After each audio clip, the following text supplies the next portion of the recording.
విజయవాడ జలదిగ్బంధంలో ఉండటానికి విజయవాడలో ముంపు ప్రాంతాల్లో ప్రజలు రాత్రంతా కూడా చెమ్మ చీకట్లలో కరెంటు లేక ఆహారం లేక నీళ్ళల్లో వాళ్ళు ఇబ్బందులు పడటానికి ప్రభుత్వ నిర్లక్ష్యమే కారణం.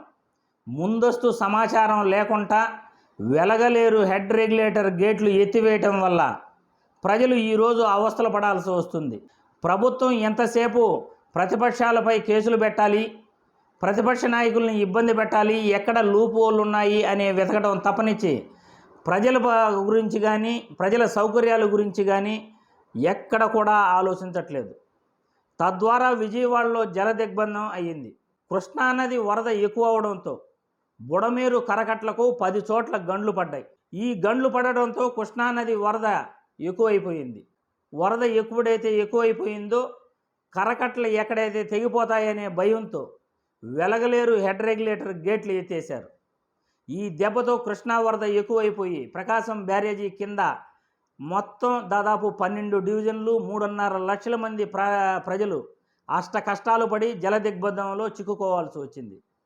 నిన్నటి నుండి కూడా ఆ జల దిగ్బంధంలో ప్రజలంతా కూడా రాత్రి ఎలా గడిపారో తెలీదు. అన్నము లేదు, కరెంటు లేదు, వైద్యము లేదు, నీళ్ళల్లోనే ప్రజలు ఉండిపోవాల్సి వచ్చింది.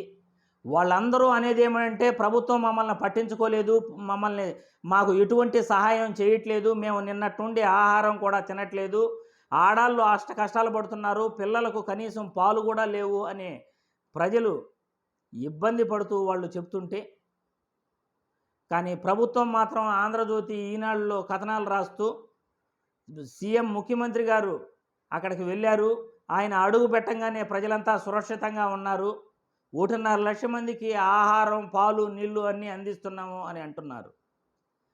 అసలు 3.5 లక్షల మంది ముంపు ప్రాంతాల్లో జనాలుంటే 1.5 లక్షల మందికి అన్నము ఇది పాలు నీళ్లు అందిస్తున్నారట. మిగతా 2 లక్షల మంది ప్రజలు ఏమైపోవాలి? ఈరోజు ప్రభుత్వ నిర్లక్ష్యం వల్లే ప్రకాశం బ్యారేజీ కింద 12 డివిజన్లలో దాదాపు 3.5 లక్షల మంది ప్రజలు జల దిగ్బంధంలో చిక్కుకోవాల్సి వచ్చింది. ముందస్తు సహాయ సహకారాలు లేకుండా, ముందస్తు సమాచారం లేకుండా వెలగలేరు హెడ్ రెగ్యులేటర్ లాకులు ఎత్తివేయటం వల్ల ఈ ప్రమాదం ముంచుకొచ్చింది అని ప్రజలందరూ కూడా అక్కడ చెప్పుకొస్తున్నారు. విజయవాడలో ప్రకాశం బ్యారేజీ కింద ముంపు ప్రాంతాల్లో ప్రజలు ఎన్ని కష్టాలు పడుతున్నారంటే ప్రభుత్వ నిర్లక్ష్యానికి ఇది మరో పేరు. రాష్ట్రంలో పరిపాలన పూర్తిగా కుంటుపడింది. రాష్ట్రంలో ప్రజా పరిపాలన అసలు లేనే లేదు. ప్రజల గురించి ఆలోచించే నాదుడు లేడు. మంత్రులందరూ అక్కడ ఉంటున్నారు, ముఖ్యమంత్రి కూడా విజయవాడలోనే ఉంటున్నాడు, కలెక్టర్ ఆఫీసులో ఉంటున్నాడు, ప్రజలకు సహాయ సహకారాలు అందిస్తున్నారు అని అంటున్నారు. మరి ముందస్తు సమాచారం ఎందుకు అందించట్లేదు?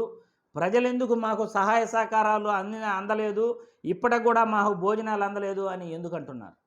తక్షణమే ప్రభుత్వం ఇప్పటికైనా కళ్ళు తెరిచి ప్రజలను సురక్షిత ప్రాంతాలకు ముందుగా తరలించే ప్రయత్నం చేయండి. మహిళలను, చిన్నపిల్లలను ముఖ్యంగా వాళ్ళకి ఏం కావాలో చూడండి. పిల్లలను కాపాడే ప్రయత్నం చేయండి.